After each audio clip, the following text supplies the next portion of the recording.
Y Enoc caminó con Dios y desapareció porque fue tomado. Así quedó escrito en las antiguas genealogías, con una frase tan breve como inquietante. No se habló de muerte, ni de tumba, ni de lamento. Simplemente dejó de estar. En un mundo donde cada vida terminaba bajo la tierra, aquella ausencia se convirtió en una herida abierta en la memoria de los hombres, una anomalía imposible de ignorar. Enoc vivió en los días en que la humanidad aún no había aprendido a separar lo sagrado de lo cotidiano. Los ríos eran fronteras y caminos, el cielo era un techo vivo, y la tierra aún respondía al paso del hombre. Desde joven, Enoc fue distinto. No buscaba imponerse ni dominar. Observaba. Miraba el curso de los astros, la repetición de los ciclos, la forma en que todo parecía obedecer a una ley que nadie había escrito pero todos seguían. Decían los ancianos que Enoc hablaba poco, pero cuando lo hacía, sus palabras no eran fruto de la imaginación, sino de algo que parecía recordado. Hablaba de un orden anterior a los hombres, de una estructura que sostenía al mundo como columnas invisibles. No advertía con amenazas, advertía con calma, como quien sabe que las consecuencias no necesitan ser anunciadas para cumplirse. Con el paso del tiempo, Enoc comenzó a retirarse del bullicio de las aldeas. Caminaba al amanecer y al ocaso, cuando la luz es incierta y el mundo parece suspendido. En esos momentos, quienes lo veían desde lejos decían que su figura parecía encajar demasiado bien con el paisaje, como si no perteneciera del todo al mismo plano que los demás hombres. No se decía que Enoc rezara con temor, se decía que caminaba con Dios. La expresión no implicaba sumisión, sino cercanía. No imploraba ni exigía, escuchaba. Y en ese escuchar parecía comprender cosas que ningún otro hombre se atrevía siquiera a formular. El día de su desaparición no estuvo marcado por prodigios visibles. No cayó fuego del cielo, ni se abrió la tierra. El aire, sin embargo, se volvió denso. Los animales guardaron silencio. Enoc salió solo hacia los campos abiertos, como tantas otras veces, pero con un paso distinto, firme, decidido, como si respondiera a una llamada antigua. Cuando el sol alcanzó lo alto, Enoc ya no estaba. No hubo rastro de violencia ni huellas en la tierra. El lugar parecía intacto, demasiado intacto. Los hombres buscaron durante días, recorrieron colinas y riberas, pero no encontraron cuerpo ni señal alguna. Era como si el mundo se hubiera cerrado sobre él. Entonces comenzó a circular la idea más peligrosa de todas. Enoc no había muerto. Había sido tomado. Aquella palabra cambió para siempre la forma en que los hombres miraban el cielo. Si uno de los suyos había sido retirado del mundo sin morir, significaba que el cielo no era un reino distante, sino una presencia capaz de intervenir. Con los años, las palabras atribuidas a Enoc comenzaron a tomar forma escrita. No hablaban solo de justicia, sino de seres que vigilaban la tierra, de pactos sellados en alturas prohibidas, de conocimientos entregados antes de tiempo. Era un libro incómodo, porque mostraba un universo en conflicto, no un orden perfecto. Ese libro fue leído, copiado y transmitido durante generaciones, hasta que comenzó a resultar peligroso. Demasiadas preguntas, demasiadas explicaciones para un mundo que prefería respuestas simples. Fue entonces cuando el libro de Enoc comenzó a desaparecer. No de golpe, sino en silencio. Pero los libros que hablan de aquello que no debería saberse nunca desaparecen del todo. Permanecen ocultos, esperando. Porque mientras exista la historia de un hombre que no murió, la humanidad no podrá olvidar que el cielo, alguna vez, se abrió. Tras la desaparición de Enoc, el mundo siguió girando, pero algo había quedado desajustado. Los hombres continuaron naciendo y muriendo. Las estaciones se sucedieron. Los ríos mantuvieron su curso, y aún así, la memoria de Enoc se negó a disiparse. Su ausencia pesaba más que muchas muertes, porque no había cerrado un ciclo. Lo había dejado abierto, como una puerta que nadie se atrevía a cruzar, pero que todos sabían que existía. Quienes habían escuchado sus palabras comenzaron a repetirlas en voz baja, con cuidado, como si temieran que el aire mismo pudiera oírlas. Enoc había hablado de cielos ordenados, de leyes que no dependían de los hombres, de seres que observaban desde lo alto. Esas ideas no encajaban con la visión sencilla de un mundo gobernado solo por la voluntad humana y el castigo divino distante. Con el tiempo, esas palabras fueron escritas, no como un libro único y solemne, sino como fragmentos dispersos, anotados en pieles, tablillas y rollos rudimentarios. Cada escriba sabía que no estaba registrando simples historias, sino algo que podía alterar la manera en que se entendía el origen del bien y del mal. Copiaban con respeto, pero también con temor. Los sabios comenzaron a debatir esos escritos. Algunos afirmaban que contenían una verdad demasiado grande para ser ignorada. Otros advertían que podían sembrar inquietud y desorden. Decían que no todo conocimiento fortalece, y que hay palabras que, una vez pronunciadas, ya no pueden ser retiradas sin consecuencias. A medida que las comunidades crecieron y las leyes se fijaron, surgió la necesidad de establecer qué textos debían ser leídos públicamente y cuáles debían permanecer en silencio. Los escritos atribuidos a Enoc eran problemáticos. Describían un cielo activo, poblado por seres que podían caer y errar. Eso implicaba que el orden no era inmutable, y esa idea era peligrosa. Así comenzó el apartamiento. No hubo fuego ni destrucción abierta. Simplemente se dejó de copiar con frecuencia. Se dejó de enseñar a los jóvenes, se relegó a los márgenes. El libro no fue condenado de inmediato. Fue olvidado a propósito, que es una forma más eficaz de borrar. Sin embargo, no todos aceptaron ese silencio. Algunos hombres y mujeres conservaron los escritos como herencia sagrada. Los escondieron en lugares secos, lejos de ciudades y caminos transitados. Sabían que el tiempo podía ser enemigo, pero también aliado, y que algún día esas palabras volverían a ser escuchadas. Mientras tanto, las ideas de Enoch comenzaron a filtrarse en otros relatos. Aparecieron historias de ángeles rebeldes, de juicios futuros, de mundos superpuestos. Aunque el nombre de Enoch no siempre era mencionado, su visión seguía viva, transformada pero reconocible. El libro comenzó a ser llamado prohibido, no porque fuera falso, sino porque mostraba demasiado. Habría preguntas que no podían cerrarse con una sola respuesta. Mostraba un universo más complejo, más inquietante, donde incluso el cielo podía fallar.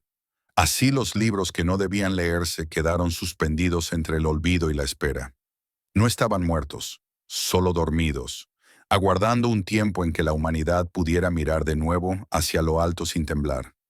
Y en ese silencio forzado, la historia de Enoch continuó creciendo, no en los templos, sino en la memoria secreta de quienes sabían que algunas verdades no se anuncian, se custodian. Mucho antes de que la tierra se viera sumida en la violencia y el caos, existían en el cielo seres antiguos conocidos como los vigilantes. No eran gobernantes ni creadores, sino observadores asignados al mundo. Su tarea era mirar, registrar y custodiar el equilibrio que había sido establecido desde el principio, sin intervenir directamente en el curso de los hombres. Durante largos periodos cumplieron su función con fidelidad. Veían a la humanidad aprender a sembrar, a construir refugios, a formar clanes y leyes. Observaban tanto sus errores como sus avances, pero no descendían, pues la ley del cielo exigía distancia. El mundo debía crecer por sí mismo, incluso a través del error. Con el paso del tiempo, algo comenzó a cambiar en la mirada de los vigilantes. Aquello que observaban despertó en ellos una inquietud inesperada. La vida humana, breve y frágil, comenzó a atraerlos con una intensidad que no habían conocido. Ya no miraban solo como guardianes, sino como seres que deseaban participar. Las mujeres humanas se convirtieron en el centro de ese deseo, no solo por su belleza, sino por su capacidad de dar vida, de crear en medio de la limitación. Para los vigilantes, aquello era un misterio poderoso. El deseo nació en el cielo, y con él la posibilidad de la caída. Los vigilantes se reunieron para deliberar. Sabían que descender violaba una ley antigua, pero el temor a quedar separados de aquello que deseaban fue más fuerte que la obediencia. Sellaron su decisión con juramentos solemnes, comprometiéndose unos con otros para no retroceder, aún sabiendo que el castigo sería inevitable. Entonces descendieron. No lo hicieron con señales visibles ni estruendo, sino en silencio, como una sombra que se extiende sobre la tierra, sin ser notada de inmediato. Su llegada no fue celebrada ni comprendida, pero alteró el equilibrio del mundo desde sus cimientos. Trajeron consigo conocimientos que los hombres no poseían. Enseñaron a extraer metales de la tierra, a fundirlos, a darles forma. Revelaron secretos del cielo, ciclos ocultos, fuerzas que hasta entonces habían permanecido dormidas. Aquello que entregaban parecía sabiduría, pero carecía de la medida necesaria. Al principio, los hombres recibieron ese saber con gratitud y asombro. Creyeron que el cielo los había favorecido, pero pronto el conocimiento comenzó a ser usado para dominar y destruir. La ambición creció donde antes había cautela, y la violencia se volvió más organizada. El equilibrio comenzó a resquebrajarse. Las armas multiplicaron la muerte. El poder se concentró en pocas manos y la paz se debilitó. El conocimiento entregado no elevó a la humanidad, la empujó hacia un caos que no sabía contener. Los vigilantes observaron el resultado de su enseñanza y comprendieron, demasiado tarde, que habían cruzado un límite sin retorno. Su deseo había eclipsado su deber, y la caída ya no podía deshacerse. Desde ese momento, el cielo dejó de ser solo testigo. La rebelión había nacido en lo alto y había descendido a la tierra, marcando el inicio de una era que terminaría en destrucción. Los vigilantes, conscientes de que su decisión no podía tomarse a la ligera, buscaron un lugar donde el cielo y la tierra parecieran tocarse sin confundirse. Eligieron la montaña de Hermón, una elevación antigua cuya cima se perdía entre nieblas perpetuas y vientos cortantes. Desde allí, el mundo humano parecía pequeño, y el firmamento se extendía como un océano inmóvil. No fue una elección casual, sino deliberada, pues Hermón era frontera, altura y silencio. La montaña estaba cubierta de nieve incluso cuando los valles ardían bajo el sol. El aire era delgado y difícil de respirar, como si la propia creación advirtiera que aquel lugar no estaba destinado a decisiones humanas. Allí, lejos de aldeas y caminos, los vigilantes se reunieron uno a uno, conscientes de que lo que estaba por suceder no tendría marcha atrás. En la cima, rodeados de un cielo que parecía observarlos, pronunciaron su juramento. Prometieron descender a la tierra, unirse a los hombres y compartir su destino, aún sabiendo que aquel acto quebraría la ley que los había sostenido desde el principio. No hubo gritos ni celebraciones, solo palabras graves, selladas por la certeza del castigo. Cada vigilante sabía que al jurar estaba renunciando a su lugar en el orden celestial. Aún así, ninguno se retiró. El temor a quedar solo fue mayor que el temor al juicio. Así, el pacto se selló no por ignorancia, sino por deseo consciente. Desde ese instante, Hermón quedó marcada, no por fuego ni por ruina visible, sino por memoria. Los antiguos dirían después que la montaña conservó el eco de aquellas palabras y que su nombre quedó asociado para siempre a la transgresión y a la caída. Tras el juramento, los vigilantes descendieron definitivamente. La cima quedó vacía, pero su sombra se extendió sobre la historia humana como una herida abierta. Lo que allí se decidió comenzó a manifestarse lentamente en el mundo de abajo. Los hombres que vivían en regiones cercanas a Hermón comenzaron a notar cambios sutiles. El orden natural parecía alterarse, y una inquietud constante se apoderó de la tierra, como si algo invisible hubiera sido liberado. Las estaciones se volvieron menos previsibles, los animales más inquietos y el silencio de las noches más pesado. Nadie sabía explicar esas señales, pero todos las sentían como presagio. Hermón se convirtió en símbolo del límite cruzado.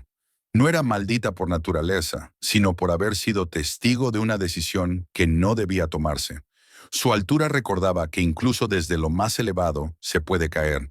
Así quedó inscrita la montaña en la memoria del mundo, no como simple paisaje, sino como el lugar donde el cielo dejó de vigilar y comenzó a caer. Cuando los vigilantes caminaron entre los hombres, no lo hicieron como iguales, sino como seres portadores de una diferencia imposible de ocultar. Su presencia alteraba el ánimo de quienes los rodeaban, y su voz parecía resonar más allá del sonido, como si tocara fibras ocultas del espíritu humano. Las mujeres los miraban con una mezcla de fascinación y temor, sin comprender del todo aquello que despertaban en ellas. La unión que siguió no fue celebrada por el cielo ni bendecida por la tierra. No nació del equilibrio ni del consentimiento pleno, sino del deseo y del dominio. Los vigilantes tomaron mujeres humanas y en ese acto se quebró una frontera que había sido establecida desde el origen del mundo. Las mujeres que concibieron sintieron pronto que aquello que crecía en su interior no era como los demás hijos de los hombres. El embarazo avanzaba con rapidez inusual, y la vida que se gestaba parecía exigir más de lo que el cuerpo humano podía ofrecer. Desde el vientre, la transgresión reclamaba su precio. Cuando los hijos nacieron, el mundo reconoció que algo había cambiado. No lloraban como los demás niños, ni buscaban el calor del cuidado humano. Su crecimiento fue acelerado, y en pocos años alcanzaron tamaños que superaban toda medida conocida. La tierra parecía encogerse bajo su peso. Las madres comenzaron a temer a sus propios hijos, no por crueldad, sino porque en ellos había una distancia imposible de salvar. Aquellos seres no compartían la fragilidad humana ni reconocían el afecto como límite. Su mirada era fría, ajena, como si pertenecieran a otro orden de existencia. Los vigilantes observaron a su descendencia, con orgullo primero y con inquietud después. Habían engendrado vida, pero no habían previsto la naturaleza de esa vida. Aquello que había nacido no obedecía ni al cielo ni a la tierra, y esa ambigüedad lo hacía peligroso. Los hombres intentaron integrar a esos hijos extraordinarios en sus comunidades. Les ofrecieron alimento, refugio y respeto, esperando que su origen celestial los volviera protectores. Pero pronto comprendieron que ninguna ofrenda bastaba para saciar sus necesidades crecientes. La tierra comenzó a resentirse. Los campos ya no producían lo suficiente, los animales huían de los lugares donde aquellos seres habitaban, y el aire se volvió pesado, cargado de una tensión constante. La creación misma parecía rechazar aquello que había sido concebido fuera de su orden. La unión entre lo celestial y lo humano no trajo armonía, sino división. El mundo se fragmentó entre quienes temían a los hijos de los vigilantes y quienes intentaban someterlos. En ambos casos, la humanidad perdía el control de su destino. Así quedó claro que la unión prohibida había abierto una herida que no podía cerrarse. El equilibrio se había roto y el mundo avanzaba, sin saberlo, hacia una ruina que ya no podía ser evitada. Con el paso de los años, los hijos nacidos de la unión prohibida crecieron hasta convertirse en seres cuya estatura y fuerza no tenían precedente en la memoria humana. Su crecimiento no seguía el ritmo natural de los hombres, sino que avanzaba con una rapidez inquietante, como si el tiempo mismo los empujara hacia una forma que la tierra no había previsto. Allí donde caminaban, el suelo se hundía ligeramente bajo su peso, y los hombres comprendieron que estaban ante algo que no podía ser contenido. Estos seres comenzaron a ser llamados gigantes, no solo por su tamaño, sino por la forma en que dominaban todo a su alrededor. Su presencia imponía silencio, y su sombra se extendía sobre los campos como presagio constante. No necesitaban demostrar su fuerza. Bastaba con que existieran para que el mundo se reorganizara a su alrededor. Desde temprana edad, los gigantes mostraron un hambre insaciable. Consumían grandes cantidades de alimentos sin saciarse jamás, y lo que antes bastaba para sostener a una aldea entera, apenas alcanzaba para uno solo de ellos. La tierra, generosa en otros tiempos, comenzó a resentirse bajo esa demanda desmedida. Los hombres intentaron adaptarse. Trabajaron más la tierra, cazaron con mayor intensidad, agotaron los recursos que durante generaciones habían sido suficientes. Pero cuanto más ofrecían, más exigían los gigantes. La balanza se inclinó de forma irreversible. Pronto los campos quedaron arrasados y los graneros vacíos. El ganado desapareció y los ríos ya no ofrecían pesca abundante. Allí donde los gigantes se asentaban, la vida humana se marchitaba lentamente, como si la creación misma se retirara. Los vigilantes contemplaron a su descendencia con una mezcla de orgullo y creciente horror. Aquello que habían engendrado no conocía límite ni medida. Habían creado vida, pero no habían creado equilibrio, y comprendieron que ese error no podía corregirse con palabras. Los gigantes comenzaron a moverse de un territorio a otro, buscando siempre más. No reconocían fronteras ni respetaban acuerdos humanos. Para ellos, la tierra entera era un recurso destinado a satisfacer su necesidad constante. Las aldeas se vaciaron y los hombres huyeron hacia regiones remotas, esperando encontrar refugio lejos de esas criaturas. Pero la huida solo retrasaba lo inevitable, pues los gigantes seguían avanzando sin descanso. La humanidad comenzó a sentir que su tiempo se agotaba. Los ancianos dejaron de hablar del futuro, y los padres miraban a sus hijos con una tristeza nueva, conscientes de que quizás no habría mundo donde crecer.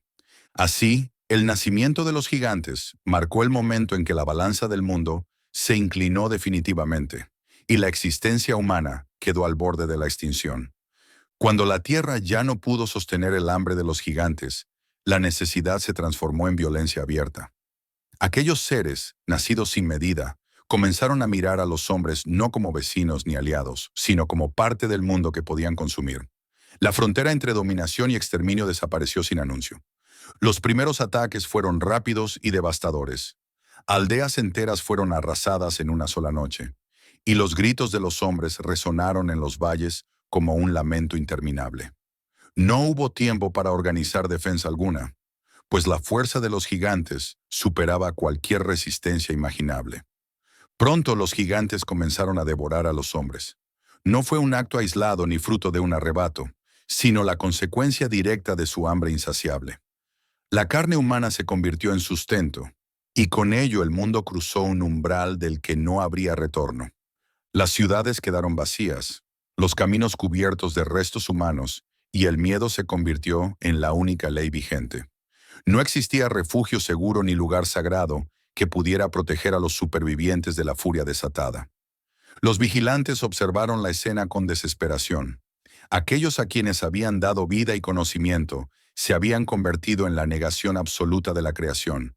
Ya no eran hijos, sino la prueba viviente del error cometido.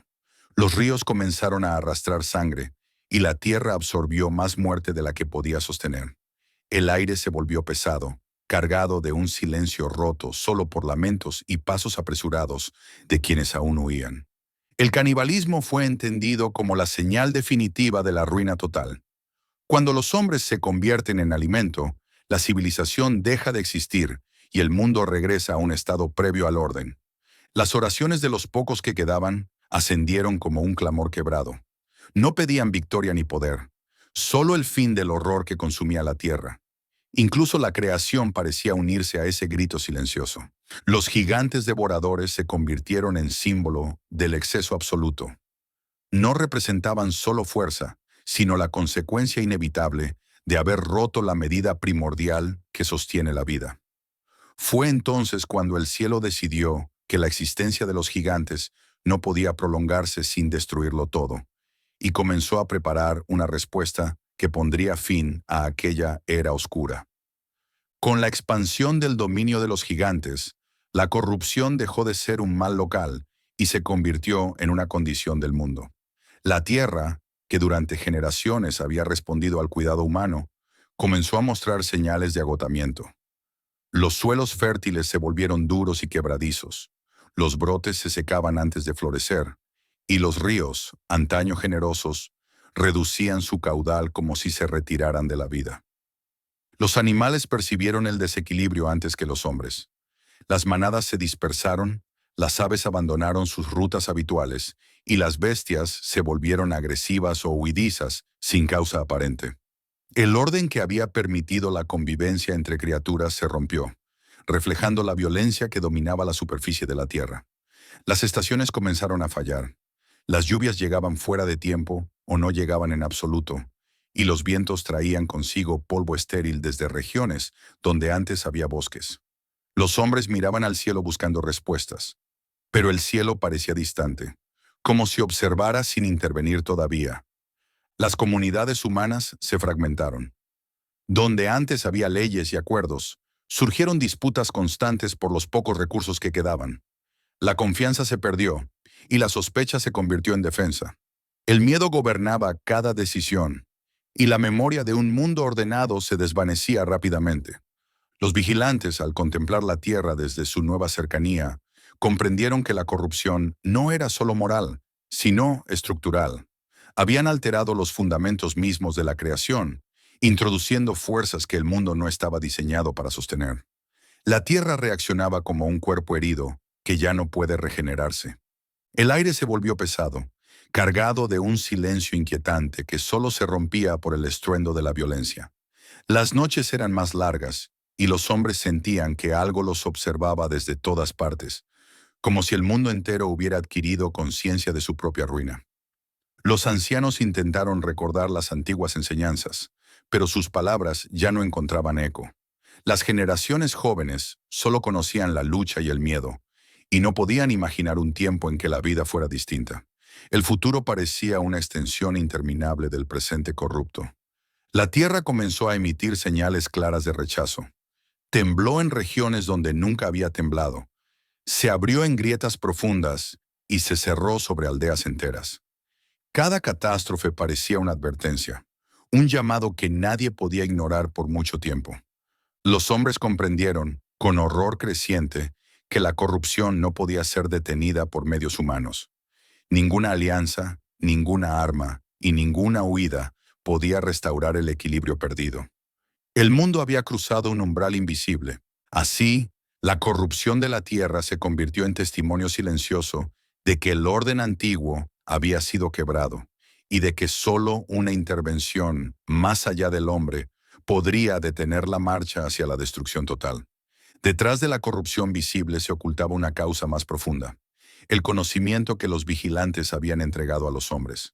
No era un saber nacido de la experiencia lenta y del error corregido, sino una revelación abrupta, impuesta sin preparación, como una carga demasiado pesada para una mente aún inmadura. Los vigilantes enseñaron a los hombres a extraer metales de las entrañas de la tierra y a fundirlos con fuego intenso. Donde antes había herramientas simples para la subsistencia, surgieron instrumentos diseñados para herir, someter y destruir. El metal dejó de ser extensión de la mano y se convirtió en extensión del poder. También revelaron fórmulas y mezclas que alteraban la naturaleza. Los hombres aprendieron a combinar sustancias, a provocar reacciones violentas y a forzar procesos que sostenían la vida. La tierra fue tratada como recurso inagotable, sin respeto por sus límites invisibles. El conocimiento se propagó con rapidez. Quien lo poseía adquiría dominio inmediato sobre los demás, y pronto surgieron jerarquías basadas no en la sabiduría ni en la justicia, sino en la capacidad de controlar y castigar. El poder se concentró, y con él creció la opresión. Los hombres comenzaron a confiar más en ese saber que en las antiguas leyes. El respeto por la medida se perdió, y la ambición ocupó su lugar. El conocimiento separado de la responsabilidad se volvió una fuerza ciega que avanzaba sin considerar consecuencias. Los vigilantes observaron cómo su enseñanza se deformaba en manos humanas. Aquello que había sido presentado como sabiduría se convirtió en instrumento de dominio y muerte. Pero una vez entregado, el conocimiento no podía ser retirado sin destruir también a quienes lo poseían. La humanidad, embriagada por su nuevo poder, creyó que podía controlar el mundo sin pagar precio alguno. Esa ilusión aceleró la caída, pues cada avance técnico profundizaba el desequilibrio ya existente. Los hombres dejaron de temer al cielo.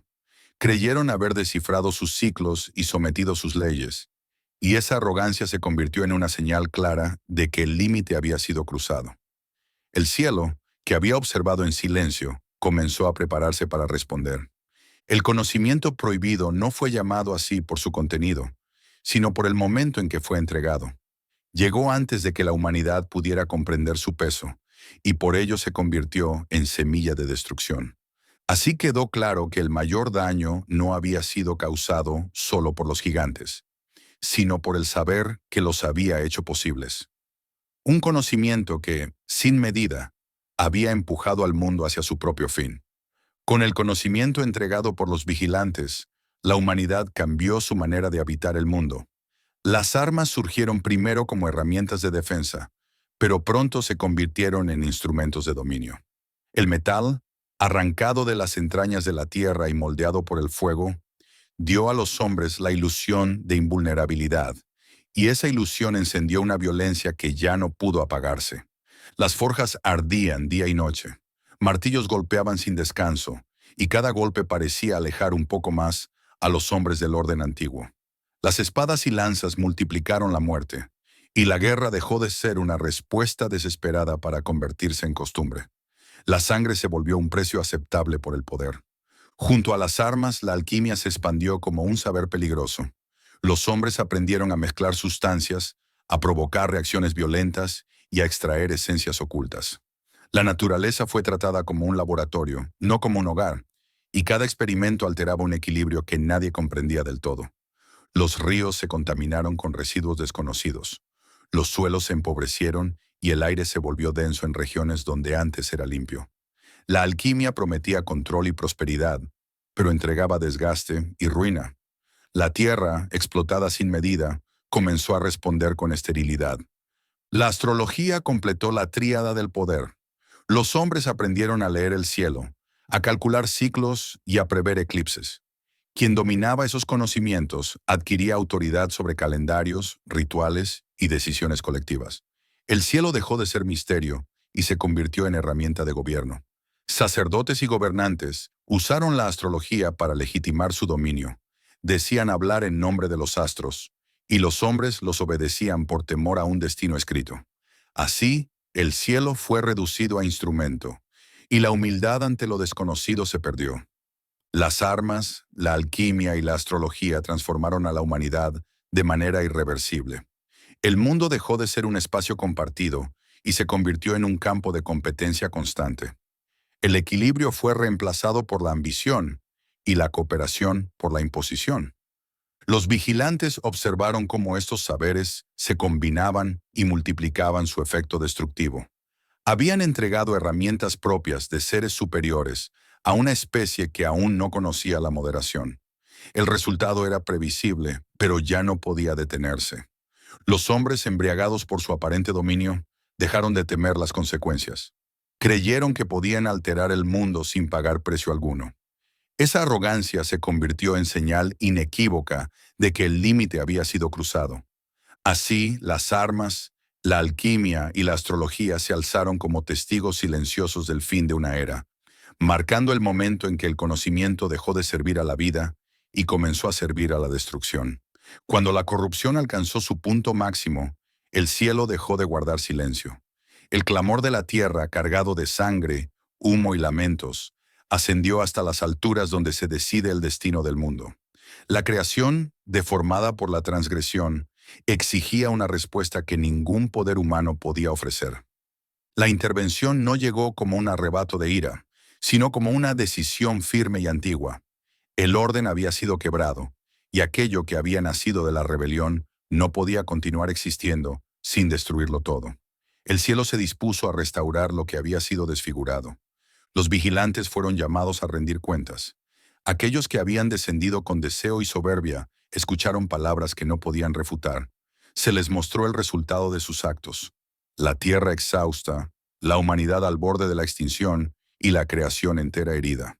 El castigo no se dirigió solo contra los hombres, ni solo contra los gigantes, sino contra la raíz del error.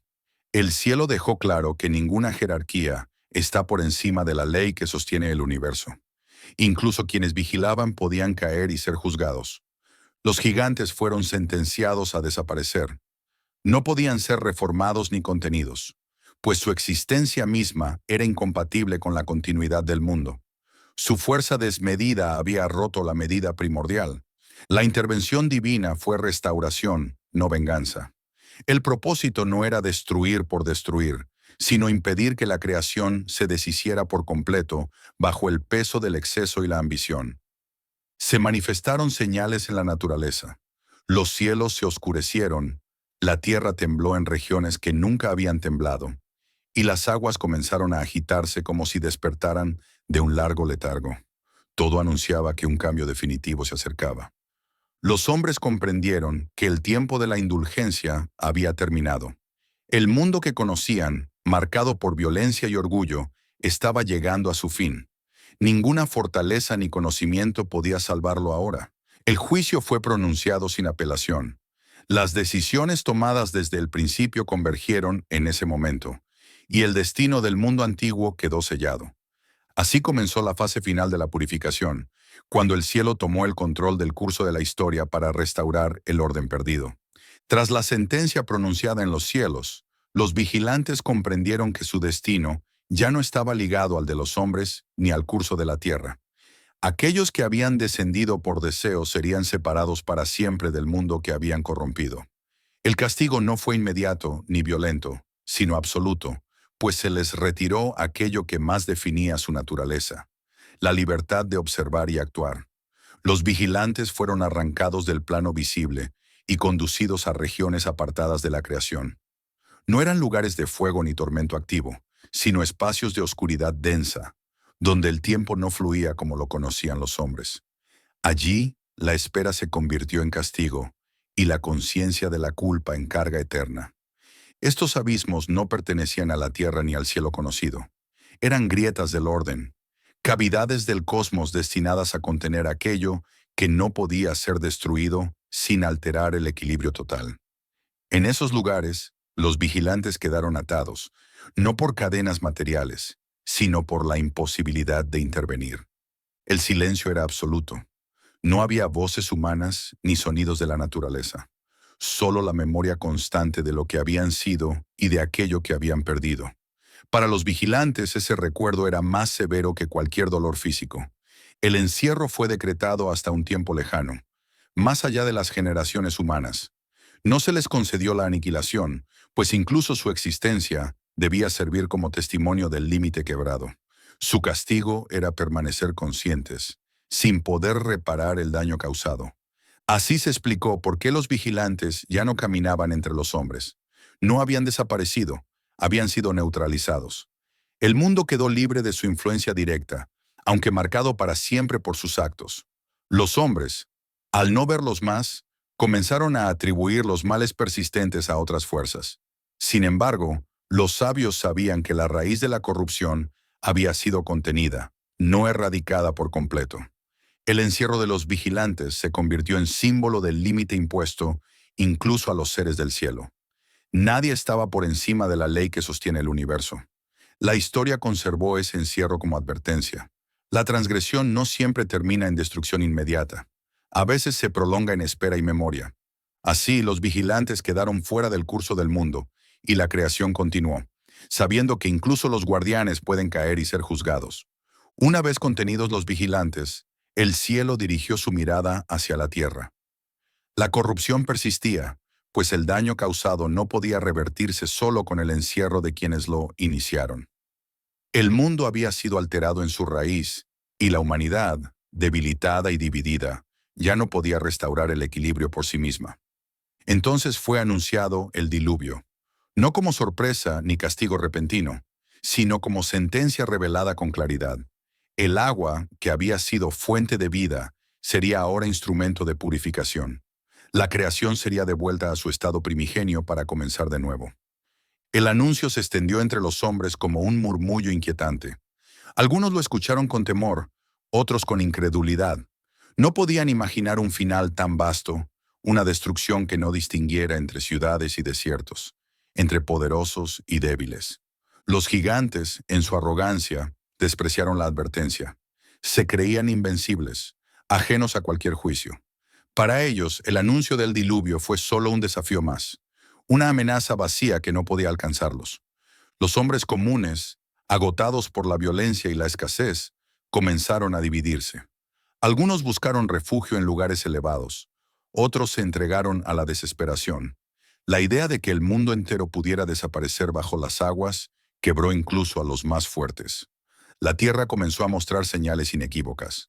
Las lluvias se intensificaron, los ríos crecieron más allá de su cauce y el suelo se volvió inestable. Cada cambio parecía confirmar que el anuncio no era una fábula, sino un destino en marcha. El diluvio no fue concebido como aniquilación total, sino como separación. Aquello que aún conservaba medida sería preservado. Lo que había nacido de la transgresión sería borrado. El agua actuaría como límite definitivo. Los cielos observaron cómo cada hombre respondía a la advertencia. No todos fueron juzgados de la misma manera, pues el corazón de cada uno quedó expuesto en su reacción ante el anuncio. La humanidad comprendió que el mundo no era eterno en su forma actual. Podía ser corregido cuando la corrupción se volvía absoluta, y ese conocimiento trajo tanto terror como claridad. Así, el anuncio del diluvio marcó el final del mundo antiguo y el inicio de una espera silenciosa. en la que cada gota de lluvia futura sería recuerdo del juicio que estaba por llegar. Antes de que el mundo fuera cubierto por las aguas anunciadas, Enoc recibió una última misión que sellaría para siempre su separación de la humanidad. Aquel que había caminado entre los hombres y escuchado el murmullo del orden invisible, debía ahora convertirse en portador de una palabra que no buscaba consuelo, sino verdad. El cielo decidió que ningún juicio sería ejecutado sin que antes quedara constancia de su justicia. Enoc fue llamado a presentarse ante los vigilantes caídos, aquellos que habían descendido por deseo y habían engendrado la ruina del mundo. No acudió con temor ni con soberbia, sino con la gravedad de quien comprende que su tarea no puede ser alterada. Cada paso que dio hacia ellos lo alejaba definitivamente de la vida humana que había conocido. Cuando Enoc habló, sus palabras no eran suyas, eran ecos de una sentencia ya escrita desde el momento en que se rompió la ley. Les anunció el encierro que los aguardaba, la destrucción de su descendencia y la purificación de la tierra mediante las aguas. No hubo acusación innecesaria, solo la exposición clara de las consecuencias. Los vigilantes escucharon en silencio. Algunos bajaron la mirada, otros alzaron su rostro con desesperación. Comprendieron entonces que su poder no podía protegerlos del juicio. Aquello que habían desafiado no era una autoridad arbitraria, sino el fundamento mismo del orden que los había sostenido. Enoc no intercedió por ellos, no porque careciera de compasión, sino porque su misión no lo permitía. El tiempo de la advertencia había terminado cuando se pronunció el juramento en Hermón. Ahora solo quedaba el cumplimiento de lo decretado. Para Enoc, aquel encuentro fue una carga que ningún hombre había llevado antes. Conoció el peso de anunciar la ruina sin poder evitarla. Comprendió que el conocimiento del cielo no siempre trae alivio, y que la cercanía a lo divino exige renunciar a toda ilusión de control. Tras cumplir su misión, Enoc ya no podía regresar al mundo como uno más. Había visto aquello que separa definitivamente al hombre del misterio. La tierra, con sus límites y dolores, ya no podía contenerlo. El cielo reconoció su fidelidad no con honores visibles, sino con retiro definitivo. Enoc fue apartado del curso humano, no como castigo, sino como preservación. Su vida ya no debía mezclarse con un mundo que estaba a punto de ser reiniciado. Los hombres conservaron su historia como advertencia silenciosa. Si un hombre había sido enviado a anunciar juicio a seres del cielo, significaba que la jerarquía del mundo era más vasta y compleja de lo que jamás imaginaron. Así, Enoc quedó inscrito como mensajero entre dos órdenes irreconciliables, puente entre el cielo que juzga y la tierra que recuerda. Después de ser separado de la tierra, Enoc fue conducido a través de los cielos, no como visitante ocasional, sino como testigo destinado a comprender la estructura del universo. No fue llevado a un solo cielo, sino a muchos, cada uno distinto en forma, luz y propósito, como capas superpuestas de una realidad que los hombres jamás habían imaginado. En el primer cielo, Enoc vio regiones donde la luz fluía sin sombra, y comprendió que la claridad no era ausencia de oscuridad, sino equilibrio perfecto entre fuerzas opuestas. Allí, el orden se manifestaba sin necesidad de palabras, y cada movimiento parecía responder a una ley inmutable. En otros cielos, fue conducido a lugares donde el silencio era tan denso que parecía una sustancia. No eran regiones de caos, sino de contención, reservadas para aquello que debía permanecer apartado hasta que el tiempo lo reclamara. Allí comprendió que el castigo no siempre se expresa mediante destrucción, sino mediante límite. Enoc observó a los guardianes de esos cielos, seres que no se desviaban de su función ni mostraban emoción alguna. Su existencia estaba dedicada al mantenimiento del orden, y su presencia imponía una reverencia que no provenía del temor, sino del reconocimiento de su propósito. Le fueron mostradas las rutas de las estrellas, y comprendió que su movimiento no era libre ni arbitrario. Cada una seguía un camino asignado desde el principio, y desviarse de ese camino implicaba corrección. El cielo no era un espacio de libertad absoluta, sino de obediencia consciente. Enoc vio estrellas encadenadas en regiones oscuras, privadas de su curso, castigadas por haber alterado el orden. Aquella visión le reveló que incluso los cuerpos celestes estaban sujetos a ley, y que la rebelión no era exclusiva de los seres conscientes. El tiempo se le mostró de manera distinta. Lo que para los hombres eran generaciones enteras, para los cielos eran instantes breves. Pasado y futuro parecían coexistir, y Enoc comprendió que la historia humana no es más que un fragmento de un orden mucho mayor. El peso de ese conocimiento fue inmenso. Enoc entendió que la humanidad no ocupa el centro del universo y que el mundo no fue creado solo para ella. Esa comprensión lo separó definitivamente de la perspectiva humana común. Al final de su viaje, Enoc ya no era plenamente hombre, ni plenamente celestial. Había sido transformado por lo que había visto, y su conciencia se había expandido más allá de los límites de la carne. Por ello, no podía regresar. El mundo que había conocido estaba destinado a cambiar, y Enoc debía permanecer como testigo del orden eterno, guardando la memoria de lo que ocurre cuando se cruzan los límites que sostienen la creación. En los cielos más elevados, Enoc fue conducido a lugares que no se parecían a nada que hubiera conocido en la tierra. Allí descubrió las casas de las estrellas, moradas asignadas desde el principio para cada luminaria, no como refugios estáticos, sino como espacios vivos donde el orden se mantenía mediante leyes antiguas. Las estrellas no vagaban sin rumbo, habitaban dominios precisos, como si cada una tuviera una tarea que cumplir. Enoc contempló cómo cada estrella seguía un recorrido trazado con exactitud. Sus trayectorias no eran fruto del azar ni del impulso, sino de una obediencia constante a mandatos invisibles. Allí comprendió que el cielo no era un caos brillante, sino una arquitectura de movimientos coordinados, sostenida por una disciplina que los hombres jamás habían imaginado. Las casas de las estrellas brillaban con una luz distinta al fuego del sol. No cegaban ni quemaban, iluminaban con serenidad, revelando la estructura del firmamento, como si se tratara de un vasto palacio ordenado. Enoc percibió que esa luz no solo mostraba, sino que juzgaba, pues dejaba al descubierto toda desviación. En algunas regiones vio estrellas privadas de su curso, retenidas en sombras densas. Habían abandonado la senda asignada y por ello habían sido contenidas. No estaban destruidas, pero su luz era tenue, como recordatorio de que incluso en el cielo la desobediencia tiene consecuencias. Los guardianes de aquellas casas permanecían inmóviles, atentos a cada movimiento. No hablaban con palabras humanas ni mostraban emoción, pero su presencia imponía respeto absoluto. Eran custodios del equilibrio, vigilantes de un orden que no admite descuidos. Enoc comprendió entonces que el cielo también había conocido la rebelión. No solo los vigilantes habían caído, incluso las estrellas podían desviarse. El orden universal exigía vigilancia constante, y la perfección no era un estado garantizado, sino una tarea perpetua. A medida que avanzaba por esos lugares, Enoc sintió que su comprensión del mundo se ampliaba más allá de toda medida humana. El universo se revelaba como un sistema donde cada elemento tenía propósito, y donde la libertad existía solo dentro de límites precisos. El peso de esa revelación fue profundo. Comprendió que los hombres habían vivido creyendo que el cielo era indiferente, cuando en realidad estaba atento a cada acto y cada desviación. El firmamento no era solo escenario, sino participante del destino del mundo. Las casas de las estrellas mostraron a Enoc que la creación entera estaba sujeta a juicio.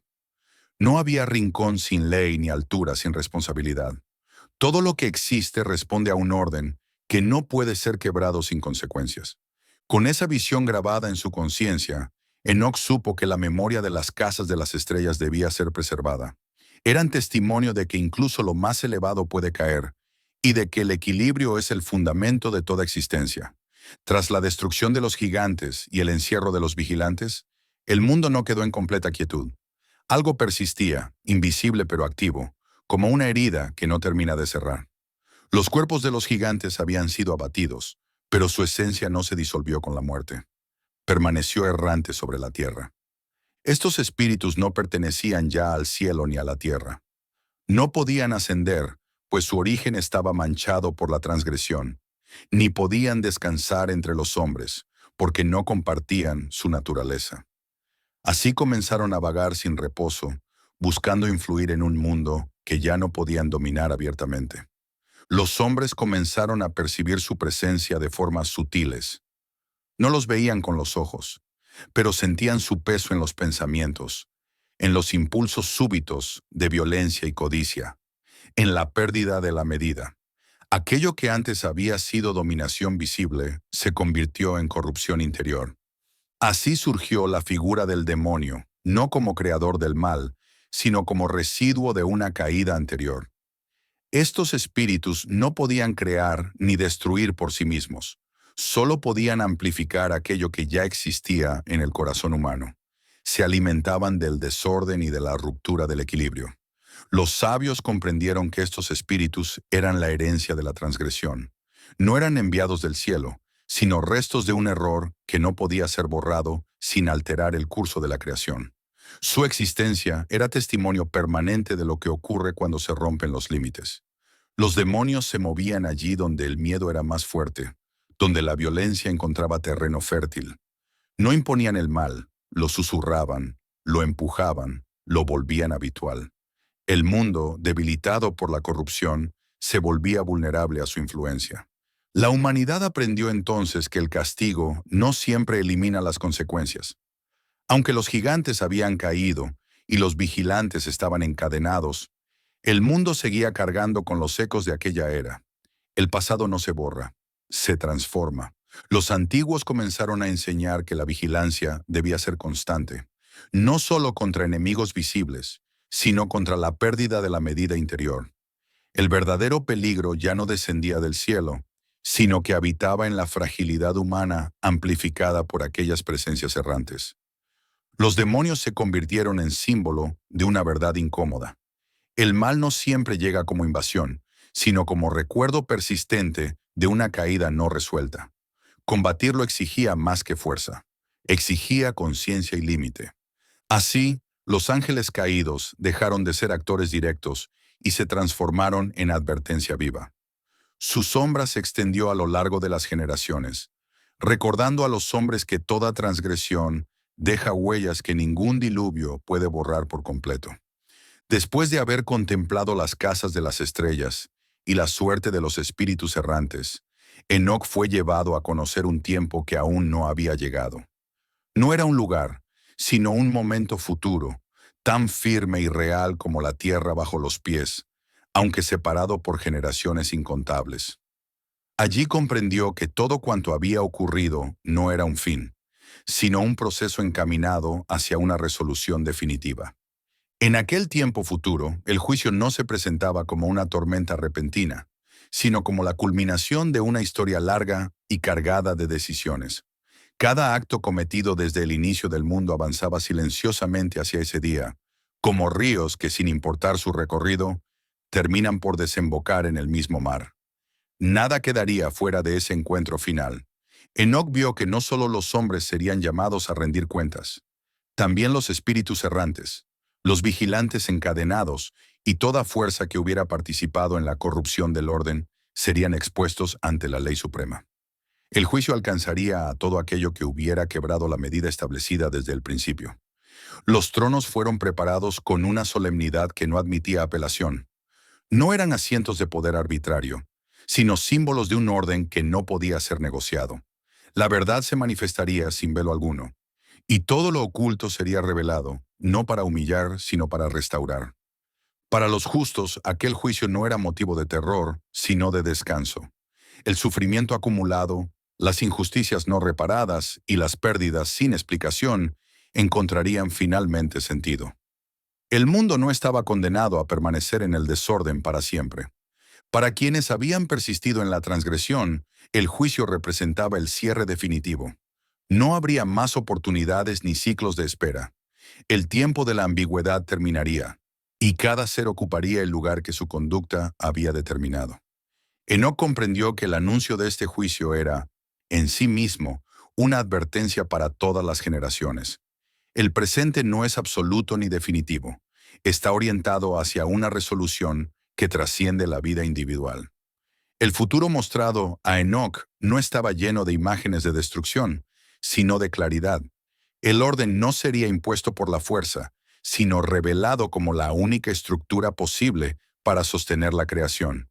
La historia humana, con todas sus guerras y caídas, no era un error sin propósito, sino un camino tortuoso hacia la comprensión del límite. El juicio final no borraría la historia, la completaría. Así Enoc recibió la certeza de que el mal no tendría la última palabra y que el orden, aunque herido, jamás sería destruido por completo. Cuando Enoc fue apartado definitivamente del mundo visible, sus palabras no lo siguieron al silencio. Aunque el libro que llevaba su nombre fue ocultado y relegado, su visión del mundo continuó viajando de forma subterránea a través de generaciones y pueblos. No como un texto único, sino como una semilla que germinaba en distintas tradiciones.